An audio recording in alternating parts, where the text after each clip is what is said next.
Hello everyone, welcome to my channel इसके वर्ष से। और आप सुन रहे हैं अरेंज मैरिज एक नई शुरुआत। तो चलिए स्टोरी को स्टार्ट करते हैं पार्ट 23 के साथ। कपूर मेंशन में सिंघानिया परिवार आए हुए थे। सभी जो है नाश्ते वगैरह के बाद बैठकर वहाँ पे बातें वगैरह कर रहे थे। अभी कपूर और सिंघानिया राज सिंघानिया साथ में बैठकर बिजनेस की कुछ बातें वगैरह हो रही थी और कुछ उनकी फैमिली से रिलेटेड भी बातें हो रही थी। आखिर सिंघानिया जब कपूर के रिश्तेदार जो थे तो जाहिर सी बात है थोड़ी बहुत मेल जोल और रिश्ते को सही करनी बहुत ज़रूरी थी और ये बात अभी अच्छे से जानती थी। आखिर इनकी जॉइंट फैमिली थी और फैमिली को किस तरह से आगे लेकर जानी है ये लोग बहुत अच्छे से जानते थे, बहुत अच्छे से। आखिर जॉइंट फैमिली में बच्चों को यही तो सिखाई जाती है कि आगे चलकर किस तरह से अपने रिश्ते को निभानी है। तो कैसे नहीं पता चलती। राज सिंघानिया और चाहत सिंघानिया पूरे परिवार को बड़े ही गौर से देख रहे थे, उनकी बातें सुन रहे थे, उनकी बातें समझ रहे थे। उन्हें बहुत अच्छा फील होता है कि उनकी बेटियां सही जगह पर है, सही घर में है, सही इंसान के साथ है। बहुत अभी अभी जो है वो अपने कमरे में चली जाती है, उठकर कहती है कि मैं थोड़ी देर में आती हूँ। और सिया भी उसे हम सिलाती है और कहती है कि दवा हाँ मैं ले लूँगी, तुम बैठो बातें करो। ये बोलकर अभी जो है अपने कमरे में चली जाती है। प्रिया, श्रुति, बाकी सब लोग वहीं पर थे। श्रुति अभी जस्ट अभी आई है। वो अपनी कंपनी से थोड़ी देर पहले ही आई है। जब उसे पता चला है कि अनिका के पेरेंट्स आए हुए हैं तो वो भी आ जाती है घर। लक्ष्मी वो भी आ चुकी थी। लक्ष्मी अपने माता पिता की कंपनी को संभालती है। और रूही, हाँ, रूही हाउसवाइफ है। हालांकि हाउसवाइफ सिर्फ कहने की है, उसकी भी अपनी आइडेंटिटी है। उसने भी अपनी स्टडी कंप्लीट करने के बाद अच्छा खासा अपने बलबूते पर कुछ चीज़ें कर ली थी। खैर उसके बारे में बाद में बात करेंगे। और रावी रावी तो हॉस्पिटल जा चुकी थी। आखिर वो एक डॉक्टर थी और डॉक्टर घर पर आराम थोड़ी करेंगे, बेवजह बुलावा आया और चले गए। खैर तभी तभी प्रिया के मोबाइल में एक मैसेज आती है। मैसेज पढ़ने के बाद प्रिया शॉक। वो तुरंत वो तुरंत जो एलईडी पैनल कभी अभी पर नजरें रखा करता था, अब वो न्यूज़ का केंद्र बना हुआ था। वहाँ पे जैसे ही वो पैनल चालू होती है ना, वहाँ पे बहुत बड़े स्क्रीन पर एक न्यूज़ आ रही थी। और ये धमाकेदार न्यूज़, धमाकेदार बोलूँ या शॉक बोलूँ या ब्रेकिंग न्यूज़, उस पे न्यूज़ आ रही थी। सभी उस एलईडी पैनल पर देखना स्टार्ट करते हैं। सबकी नज़रें जब उस पे जाती है, सब शॉक, सबके चेहरे पर टेंशन साफ नजर आ रही थी। उस पर एक बहुत बड़ी खबर आ रही थी मुंबई से। मुंबई टू कर्नाटका जाने वाली ट्रेन जिसे हाईजैक कर लिया गया था। उस पे कई सौ लोग थे, अरे कई हजार भी हो सकते हैं। ट्रेन है, बहुत बड़ी ट्रेन होती है, उसमें कितने लोग भी हो। प्रिया इस न्यूज़ को देखती है और देखकर अपना सिर पकड़ लेती है और कहती है नहीं, ये नहीं होनी थी, ये नहीं होनी थी। अब क्या होगा आगे। बड़ी सी उस पैनल पर ये बड़ी खबरें बार बार दिखाई जा रही थी। अभी 1 घंटे पहले ही उसे हाईजैक किया गया है और उसकी रफ्तार इतनी तेज़ है कि वो कहीं पर भी रुक नहीं रही थी। वो कई सारे अपने जिस स्टेशन पे उसको रुकनी थी वो रुकी नहीं, वहाँ से निकल चुकी थी। ड्राइवर के पास आतंकवादी जो है उन्हें घेर लिए थे और ट्रेन ना रुकने की धमकी दे रहे थे। उनके पास हथियार वगैरह भी थे। लोगों में हलचल ना हो, हंगामा ना हो, इसलिए वो हर एक डब्बे में वो थे। उनके पास हथियार थे जिसके डर से लोग शांत बैठे हुए थे। बार बार इस न्यूज़ को दिखाई जा रही थी, बार बार। आखिर ये कोई छोटी बात तो थी नहीं, बहुत बड़ी बात थी, बहुत। तभी तभी पीछे से भी की आवाज़ आती है, ओह। तो हम शांत क्या हुए, लोगों ने तो हमें कुछ और ही समझ लिया। ये आवाज़ सुनते ही सभी जो है पीछे पलट कर देखते हैं जहाँ पे अभी खड़ी थी और उसी स्क्रीन को देखे जा रही थी। ये देखकर सिया अभी को बड़ी गौर से देखने लगती है और प्रिया अभी के पास जाती है और कहती है अरे यार ये देख क्या हो गया। कुछ नहीं हुआ है, जाकर अपने लोगों को एक्टिव कर दो और हाँ कमिश्नर से बात करो। प्रिया हमें चिल्लाती है। जैसे वो फ़ोन लगाती है उससे पहले ही कमिश्नर सर का कॉल प्रिया के पास आ जाता है। कॉल आते ही प्रिया देखती है अभी की तरफ। अभी मोबाइल को देखती है और अपने हाथ में मोबाइल ले लेती है। वो रिसीव करती है और अपने कान में लगाती है। उधर से कमिश्नर सर कहते हैं कि प्रिया जी, हेल्प की ज़रूरत है। आई नो हम कर सकते हैं, हम जा सकते हैं, लेकिन आपको ही पता है ये कितना डेंजर है। हमने तो ऑलरेडी भेज दिया है, लेकिन हम उसे रोके कैसे? चलती हुई ट्रेन को रोकना इतना आसान नहीं होती। और उनकी डिमांड मुझे नहीं लगता कि गवर्नमेंट पूरा कर पाएगी। बहुत खतरनाक लोग हैं। तभी तभी अभी कहती है उसकी कोई ज़रूरत नहीं पड़ेगी। आप बस अपनी टीम बनाए रखिए और हर एक स्टेशन पर अपने लोगों को भेजिए। हर एक स्टेट में बात कीजिए। जहाँ जहाँ ये ट्रेन जा रही है वहाँ पर नाकाबंदी और उसे रोकने की कोशिश जो किया जा सकती है वो कर सकते हैं। आखिर दूसरा ऑप्शन भी तो होगा ना। इतनी सख्त आवाज़ सुनकर कमिश्नर सर घबरा जाते हैं और कहते आप कौन? कमिश्नर नहीं पहचाने हमें? कमिश्नर सर बहुत गौर से उसकी आवाज़, उसकी बातों को समझने की कोशिश कर रहे थे। तभी तभी उनके दिमाग में कुछ क्लिक करता है। मिस कपूर ये सुनते ही अभी के चेहरे पर स्माइल आ जाती है और कहती है यस, आई थिंक आप समझ चुके होंगे कि आपको आगे क्या करनी है। अगर किसी हेल्प की ज़रूरत हो तो तुरंत कॉल कीजिएगा। ये बोलकर अभी जो है फ़ोन कट कर देती है। अभी और प्रिया साइड में चले जाते हैं और सिया बस अभी को देखे जा रही थी। उसके मन में बहुत कुछ चल रहा था। आखिर उसकी वाइफ जो थी, कहीं ना कहीं उसको शक तो था, लेकिन क्या कर सकते हैं। वो उठती है, उठकर अपने माता पिता यानी कि राज सिंघानिया और चाँद सिंघानिया से कहती है कि आप लोग बात कीजिए, मैं बस अभी आती हूँ।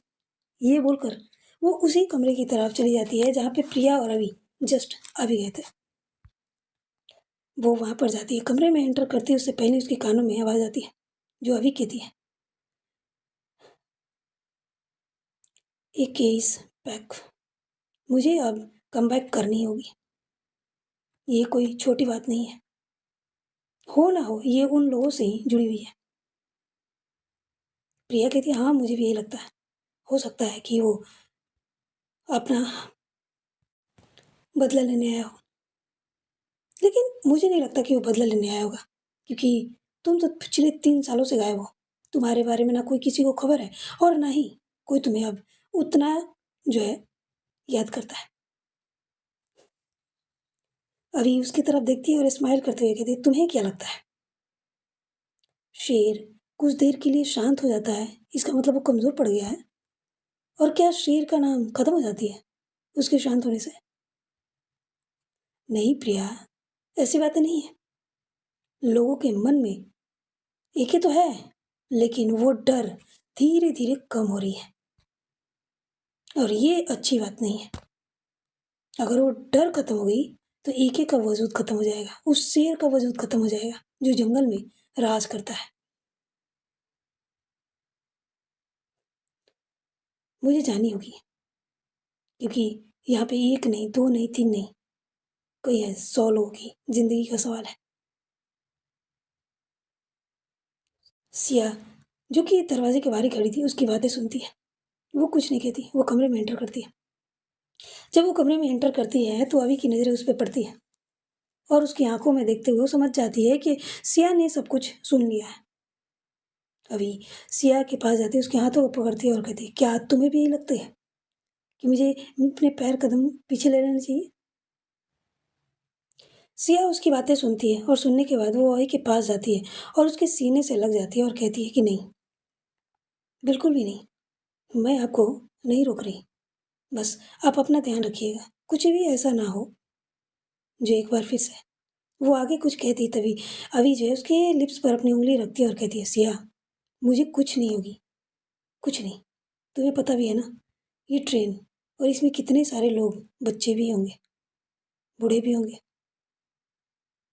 सिया, हमें उन्हें बचा, अगर हम कुछ कर सकते हैं तो ये अच्छी बात है ना।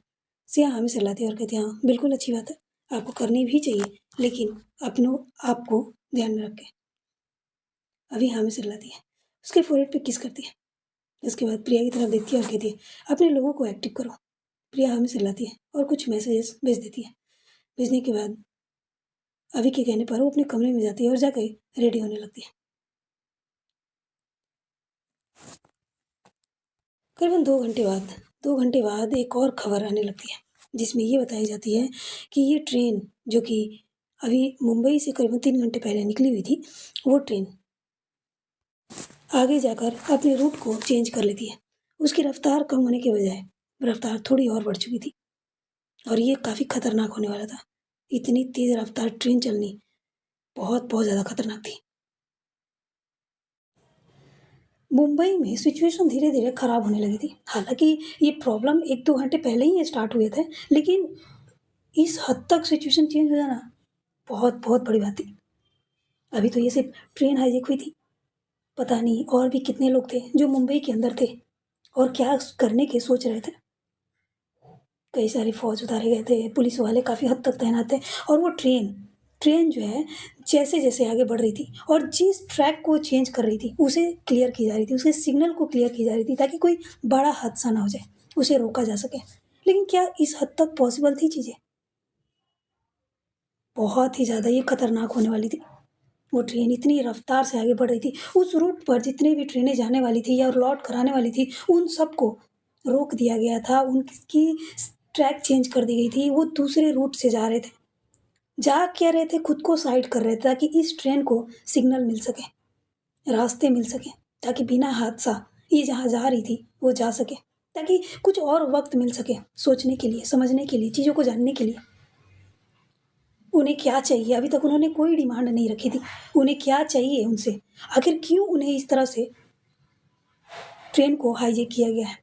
इसी पर बहुत बड़ी मीटिंग बुलाई गई थी। काफ़ी सारे पुलिस वाले, बड़े अधिकारी, यहाँ तक कि नेता मंत्री जो भी थे, वो सब भी आए हुए थे और जो है अच्छे से मीटिंग वगैरह हो रही थी। लेकिन कोई सॉल्यूशन निकल नहीं पा रहा था। आखिर कोई नॉर्मल चीज़ तो थी नहीं, ट्रेन थी और ट्रेन जो तेज़ रफ्तार से चल रही थी, क्या उसको रोकना इतना आसान थी? बिल्कुल भी नहीं, क्योंकि ट्रेन की कंट्रोल ट्रेन के अंदर ही होती है, ट्रेन के बाहर तो नहीं होती है ना। और उसमें जितने भी लोग थे, उसमें पता लगाने की कोशिश की जा रही थी, क्या उसमें कोई पुलिस वाले हैं, कोई बड़े ऑफिसर हैं जो ट्रैवल कर रहे हों, क्या उनसे संपर्क किया जा सकता है? ऐसी कोई चीज़ें हर तरह से उसे पता लगाने की सब, मतलब जितनी भी कोशिशें की जा सकती थी, वो सारी चीज़ें की जा रही थी। लेकिन फिर भी इसका कोई भी सॉल्यूशन नहीं निकल पा रहा था। वहीं घर पर अभी और प्रिया पूरी तरह से रेडी हो चुके थे और वो लोग डायरेक्ट इसी मीटिंग में आने वाले थे, क्योंकि प्रिया को खबर लग चुकी थी। कमिश्नर सर ने जो फ़ोन किया था, उन्होंने सारी खबरें, सारी बातें बता चुके थे और वहाँ पे जो जाने वाली थी वो अभी कपूर नहीं, बल्कि एके एके द माफिया गैंग। क्योंकि सभी जानते थे कि एके जो है हमारे देश के लिए काम करता है और एके का आने का मतलब है कि कुछ हद तक सिचुएशन जो है कंट्रोल में आ सकती है। जब वहाँ के जो मंत्री आए थे और जब उन्हें पता चली कि हाँ आने वाले हैं एके, तो वो अंदर ही अंदर कहीं न कहीं थोड़ी-सी रिलैक्स फ़ील कर रहे थे, क्योंकि वो जानते थे कि अगर एके आ गया, तो ये सिचुएशन उनके अंडर कंट्रोल हो सकती है। करीबन इसी तरह से 1 घंटे और निकल जाते हैं और वो ट्रेन जो है अपने रफ़्तार में निकल चुकी थी। जिस जगह को उसको पहुँचनी थी 1 घंटे में, वो पहुँच जाता है 15 या 20 मिनट में। इतनी रफ़्तार थी ट्रेन की। लोग जो ट्रेन में बैठे हुए थे, वहाँ पे एकदम इतना, मतलब डरावना माहौल हो चुका था, ट्रेन की रफ़्तार को देखकर। सबको लग रहा था कुछ ना कुछ तो गड़बड़ है, कुछ तो चल रही है। वहाँ पे हंगामे स्टार्ट हो चुके थे। धीरे-धीरे करके बच्चे वगैरह जो थे, जो कंट्रोल से बाहर हो गई थी ट्रेन। इतनी रफ़्तार थी कि लोगों को अब ठीक से खुद को सँभालना भी मुश्किल हो रहा था। उसी बीच में बच्चे रोने लगते हैं, बड़ों की भी हालत ख़राब हो जाती है। इतनी तेज़ रफ़्तार ट्रेन की वज़ह से उनकी लग रहा था जैसे पूरी बॉडी हिल रही हो। और इसी चक्कर में सब लोग थोड़े बहुत हंगामे करने लगते हैं और इस सब के चक्कर में जो लोग शांति से बैठे हुए थे, जो हाईजैक किए थे ट्रेन, जो लोग थे, वो हाइपर हो जाते हैं। वो लोग खड़े होते हैं और अपने हथियार बाहर निकालते हुए उन सबको दिखाते हुए कहते हैं, चुप, एकदम चुप। अगर किसी ने भी चूँ-चपड़ की तो यहीं पर एक-एक करके सबको मार देंगे। उनके हाथ में गन, हथियार, हर तरह की चीज़ें थी और वहाँ पे एक डब्बे में कम से कम 15 से 20 लोग थे और सबके पास हथियार थे। सभी जो है डर जाते हैं, लेकिन बच्चे बच्चे को कौन शांत कराएगा? क्या बच्चों को इन सारी चीज़ों से डर लगती है, जिसे पता तक नहीं है कि वो क्या है? 5-6 साल के जो बच्चे होते हैं, उनके लिए तो खिलौनों के अलावा कुछ नहीं होती है। उन्हें कहाँ से समझ में आएगी बातें? वो लोग गुस्से में जाते हैं, एक बच्चे को टांग लेते हैं और टांग कर उसे सीट पर फेंक देते हैं। उसकी माँ जो वहाँ पे थी, वो तुरंत दौड़ते हुए अपने बच्चे को गोद में ले लेती है और उनसे हाथ जोड़कर रिक्वेस्ट करते हुए कहती है, प्लीज़ प्लीज़ छोड़ दीजिए मेरे बच्चे को, मैं उसको चुप करा दूंगी, प्लीज़। वो आदमी घूरते हुए कहता है, यही तुम्हारे लिए अच्छा होगा, अपने बच्चे को संभालो, वरना उठाकर ट्रेन से बाहर फेंक देंगे। वो औरत जो थी, वो काफ़ी घबरा जाती है और हाँ में सिर हिलाती है। वो अपने बच्चे को लेकर अपनी सीट पर जाती है और जाकर उसको गोद में लेकर प्यार से उसको शांत कराने की कोशिश करने लगती है। ये माहौल देखकर, ये डरावना सिचुएशन देखकर सभी माँ-बाप जो थे अपने बच्चों को सँभालना स्टार्ट कर देते हैं, सभी। वहाँ की हालत बद से बदतर होती जा रही थी। एक शख्स बैठे हुए थे, लगभग उनकी उम्र 50 साल थी। उनकी हार्ट पेशेंट थे वो, और वो अपने इलाज के लिए ही मुंबई में आए हुए थे अपने गाँव से, और वो अपने गाँव के लिए निकले हुए थे। लेकिन उन्होंने कभी नहीं सोचा था कि इस तरह की चीज़ें उनकी लाइफ में हो जाएगी। और उनके मन में अब ख्याल आ रहा था, क्या मैं अपने परिवार से दोबारा मिल पाऊँगा? क्या मैं अपने पोते से मिल पाऊँगा? क्या मैं अपने घर जा पाऊँगा? और इन्हीं सब चक्करों में उनकी तबीयत जो है बिगड़ने लगती है, क्योंकि वो अब हद से ज़्यादा चीज़ें अपने दिल में, दिमाग में सोचने लगते हैं, बैठाने लगते हैं। डर तो घर बनाने लगी थी। सिचुएशन ही ऐसी थी, कोई भी नॉर्मल इंसान डर जाए। वो तो एक पेशेंट थे और उनके साथ एक रिश्तेदार भी आए हुए थे। वो उनको सँभालने की कोशिश कर रहे थे, लेकिन फिर भी उनकी हालत बदतर होती जा रही थी। दवाइयाँ वगैरह थी, उनको निकाल कर दी जाती है, लेकिन फिर भी हालत कंट्रोल में नहीं आती। वहीं जो चला रहे थे ड्राइवर, वहाँ पे वहाँ पर जो है लगभग 5 से 6 लोग खड़े हुए थे और उनके ऊपर गन तनी हुई थी। ड्राइवर के चेहरे पर परेशानी साफ नज़र आ रही थी। हालाँकि डर नहीं था, लेकिन इतने लोगों को बचानी भी ज़रूरी थी और उसके मन में चल रहा था कि ऐसा वो क्या करे कि ये ट्रेन जो इनके कंट्रोल में है, इनके कंट्रोल से बाहर हो जाए, आई मीन रोक दिया जाए। वो डायरेक्ट रोक नहीं सकते थे और वो लोग नज़रें बनाए हुए थे उन पर पूरी तरह से। हर ट्रेन में 2 पायलट होते हैं ट्रेन को कंट्रोल करने के लिए, और दोनों पर गन तनी हुई थी। सिचुएशन बहुत ख़राब थी, बहुत। वहीं बाहर हर एक स्टेशन पे जहाँ-जहाँ वो ट्रेन पार कर रही थी, वहाँ पे जैसे मानो भीड़ उमड़ी हुई थी। सिर्फ़ फ़ौज, पुलिस, आर्मी, और उसको रोकने के तौर तरीके लोग सोच रहे थे, लेकिन सोच ही रहे थे, कर नहीं पा रहे थे।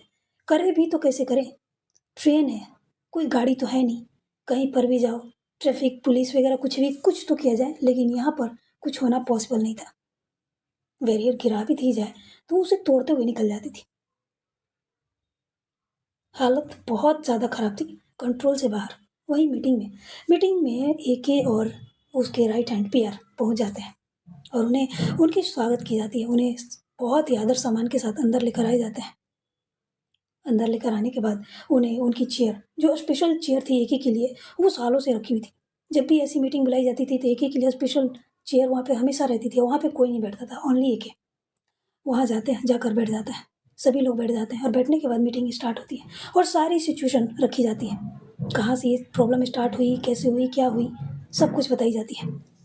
एके एके जो है बड़ी सी स्क्रीन पर उस ट्रेन के रूट को देख रहा था।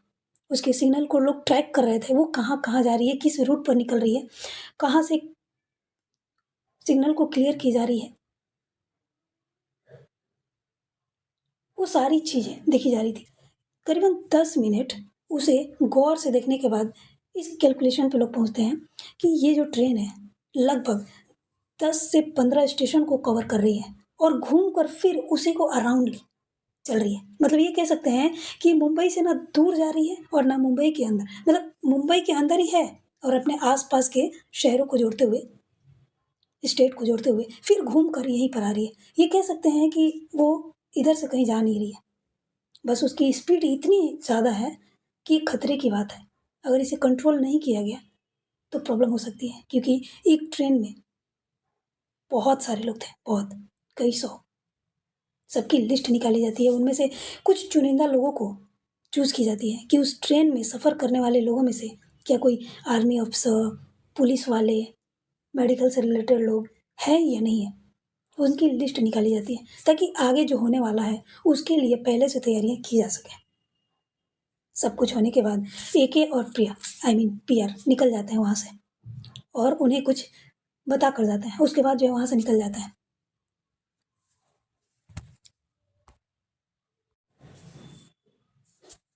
मुंबई सेंटर मुंबई सेंटर में काफ़ी भीड़ थी, काफ़ी। वहाँ पे बहुत सारे लोग, यहाँ तक कि शक्ति संगठन से भी लोग आए हुए थे और वहाँ पे कैलकुलेशन की जा रही थी कि यहाँ पे जो ट्रेन अभी आने वाली है वो ट्रेन कितनी देर में आने वाली है।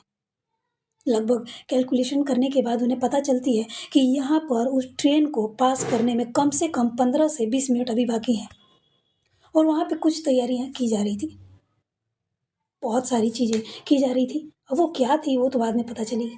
करीबन 10 मिनट निकल जाता है। 10 मिनट निकलने के बाद उस प्लेटफ़ॉर्म पर जहाँ से वो ट्रेन पास करने वाली थी, वहाँ पे बहुत सारी नीचे उतर के और ऊपर में भी लोग खड़े हुए थे और वहाँ पे कुछ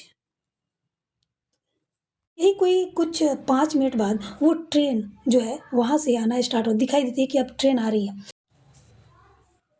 जैसे ही वो ट्रेन वहाँ से पास करने लगती है, वैसे ही वहाँ पे बहुत सारी चीज़ें होती हैं। बहुत सारे लोग पता नहीं कहाँ से रस्सियों के सहारे वहाँ पर जैसे मानो कूदना स्टार्ट कर देते हैं और चलती ट्रेन पे धड़ाधड़ कई सारे लोग उस पर कूद जाते हैं।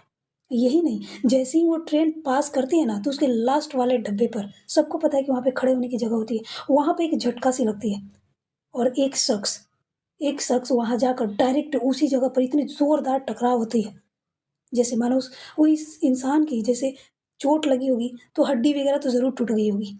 इस तरह का फीलिंग, इतने ज़ोर से वो इंसान टकराता है। लेकिन हाँ, वो ट्रेन से बाहर गिरता नहीं है, वो उसी में अंदर नीचे ही टकराते हुए गिर जाता है और वो ट्रेन इतनी तेज़ रफ़्तार के साथ वहाँ से निकल जाती है। किसी को कुछ समझ में नहीं आता कि आखिर हुआ क्या? हुआ क्या?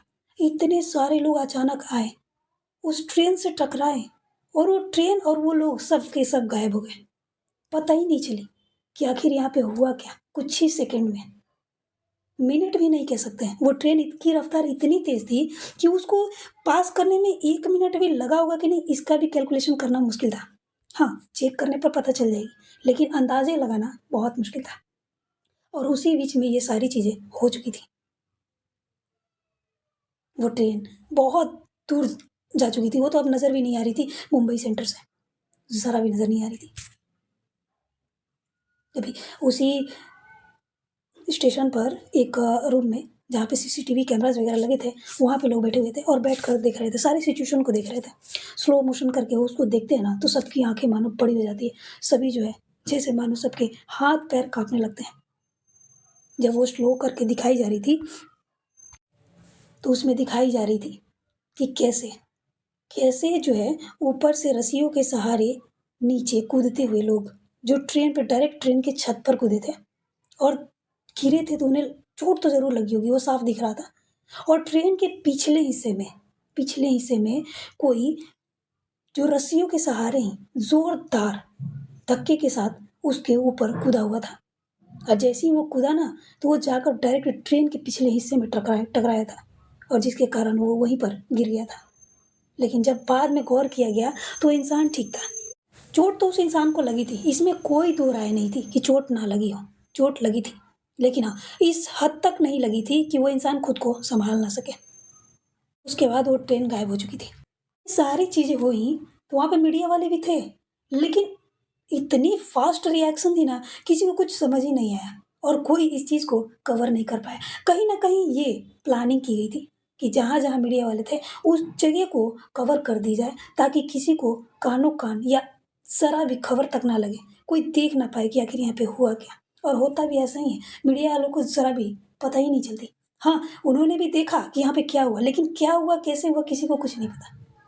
जैसे ही वो ट्रेन गायब होती है, वहाँ के जो फ़ौज थे, पुलिस वाले थे, सब मीडिया वालों को कवर कर लेते हैं और कवर करने के बाद उन्हें बहुत ही स्ट्रिक्टली हिदायत दी जाती है कि कोई भी खबर यहाँ से बाहर नहीं जानी चाहिए। और मीडिया वाले तो थे, तो वो तो अपने देश के लिए ही तो काम करेंगे ना, तो वो लोग भी मान जाते हैं। और कहते हैं ठीक है, हम यहाँ से कोई खबर बाहर लीक नहीं करेंगे। और ऐसे ही होता है। वहीं घर में जो कि लाइव चल रही थी, हालांकि टीवी पर तो आया नहीं ये खबर, लेकिन कहीं ना कहीं सभी समझ चुके थे कि कुछ ना कुछ तो हुआ है। और ये इतने बड़े परिवार हैं, इनके पास खबर ना है, ऐसा हो ही नहीं सकता है, ऐसा हो ही नहीं सकता है। घर में सिया के पास फ़ोन आती है। सिया एक आर्मी ऑफिसर रह चुकी है और वो अभी अपने सीनियर के साथ कांटेक्ट में थी, जिसका नाम था वीर प्रताप, जिनके साथ वो काम करती थी, मिशन पे जाती थी, वीर प्रताप। वो उनके साथ वो कांटेक्ट में थी। वीर प्रताप का कॉल आता है और सारी सिचुएशन वो बताते हैं। ये सुनते ही सिया का मानो दिल धक से रह जाता है। कहीं ना कहीं वो समझ जाती है कि अभी निकल चुकी है अपने मिशन पर। सिया थोड़ी देर और बातें वगैरह करती है और वो कहती है कि प्लीज़ आप सारी सिचुएशन बताते रहिएगा। एक प्रताप जी कहते हैं ठीक है, मैं बताता रहूँगा, तुम चिंता मत करो, एके बहुत स्ट्रांग है। सिया कहती है एके स्ट्रांग है, लेकिन अभी कपूर नहीं है, क्योंकि अभी अभी वो बीमारी से, अपने प्रॉब्लम से बाहर आई हैं। उन्होंने तो कोई भी अभी तक ट्रेनिंग वगैरह फिर से स्टार्ट नहीं किया है। आपको भी अच्छे से पता है कि वो एक आम इंसान ही है। पहले की बात होती तो बात अलग थी, अब की बात अलग है, लेकिन फिर भी देश की ज़रूरत थी, मैंने रोका नहीं। उम्मीद करते हैं कि आप हमारा साथ देंगे और हर सिचुएशन को बताते रहेंगे, और हर सिचुएशन में उनका साथ भी देंगे। बेप्रताप क्या, ये भी कोई कहने की बात है? तुम क्या बोल रही हो सिया? हम एक हैं, तुम भी एक आर्मी ऑफिसर रह चुकी हो, और कहीं ना कहीं तुम्हारे दिल में अभी भी वो ऑफिसर जिंदा है। तुम चाहो तो ज्वाइन कर सकती हो। सिया कहती है नहीं, मुझे नहीं करनी। मैं डॉक्टर हूँ और डॉक्टर ही बन के रहना चाहती हूँ। मेरे लिए फिलहाल मेरी परिवार की बहुत ज़रूरत है, आपको भी अच्छे से पता है। हाँ सिया, इसीलिए तो हमने कभी फोर्स नहीं किया तुम्हें। ठीक है, जो भी बातें होंगी, जैसी भी होंगी, हम तुम्हें बताते रहेंगे, और तुम चिंता मत करो, उन्हें कुछ नहीं होगा। उम्मीद तो यही करते हैं। ये बोलकर वो फ़ोन कट कर देती है, लेकिन उसकी आंखों में आंसू, दिल में दर्द साफ नजर आ रही थी। उसकी नज़रें बस उसी स्क्रीन पर टिकी हुई थी जहाँ पे वो न्यूज़ चल रही थी। सिया सबकी तरफ देखती है और कहती है आप लोग चिंता मत कीजिए, सब ठीक होगा। और वो मंदिर में चली जाती है। मंदिर में जाने के बाद वहाँ पे चुपचाप बैठ जाती है और वहाँ पे लगभग 5 दिए जलाती है। 5 दिए जलाने के बाद बस भगवान की तरफ देखते हुए मन ही मन उनसे बातें कर रही होती है। क्या करेगी सिया? क्या बातें करेगी? यही ना, कि वो अभी की रक्षा करे, कि उसकी ज़िंदगी, उसकी जान, सब कुछ। आखिर इतनी दूरी के बाद उन्हें दोबारा मिलवाया गया, उन्होंने फिर सामने लाया, तो इस तरह दूर तो नहीं करेंगे ना। अभी एक अच्छा काम करने के लिए गई थी, लोगों की ज़िंदगी बचाने के लिए गई थी, तो उसकी जान पे खतरे कैसे आ सकते हैं? उसकी रक्षा भी तो करनी ज़रूरी थी। यही सारी बातें वो कर रही थी और भगवान से उम्मीदें लगा रही थी कि वो, जैसे वो दूसरों की रक्षा करने गई है, उसी तरह भगवान उसकी रक्षा करे। वही ट्रेन में, ट्रेन का माहौल बहुत बुरा था। जो लोग छत पर कूदे हुए थे, जो लोग अपने आप को बैलेंस करते हुए और लेट कर ही धीरे धीरे वो छत पर ही चलना स्टार्ट करते हैं। वो जगह ढूंढ रहे थे कि कैसे वो ट्रेन के अंदर दाखिल हो सकते हैं। और यहाँ पे पीछे में जो था वो कोई और नहीं बल्कि अभी ही थी। अभी, जिसके सीने में बहुत जोरदार चोट लगी थी, बहुत बहुत ज़्यादा। उसके मुंह से ब्लड आ रहे थे। वो खांसते हुए उस ब्लड को साइड में थूकती है और थूकने के बाद खुद को सही करती है। अपने जेब से हैंकी निकालती है, अपने मुंह हाथ को अच्छे से साफ करने के बाद अपना वो जैकेट जो उसने पहन रखा था, बुलेट प्रूफ भी था और साथ में कुछ और भी चीज़ें थी जिससे उसको चोट तो लगी थी, लेकिन उस हद तक नहीं लगी थी, बच गई थी।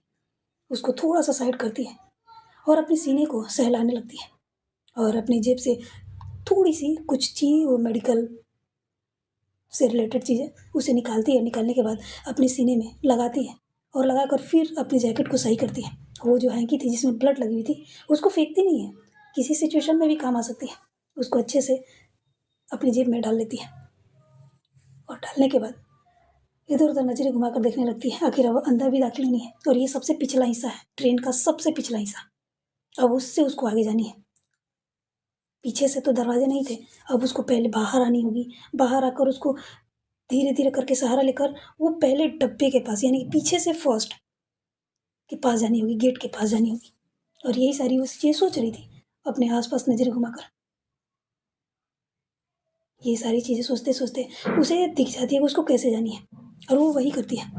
वो साइड से अपने पैर को जमाते हुए धीरे धीरे करके बैलेंस बनाते हुए, हालांकि इतनी रफ्तार तेज थी ट्रेन कि उसको बैलेंस बनाना बहुत मुश्किल हो रहा था, लेकिन फिर भी जब दिल में जज्बा हो और कुछ पाने की, कुछ कर गुजरने की हिम्मत, तो उसे कौन ही रोक सकता है।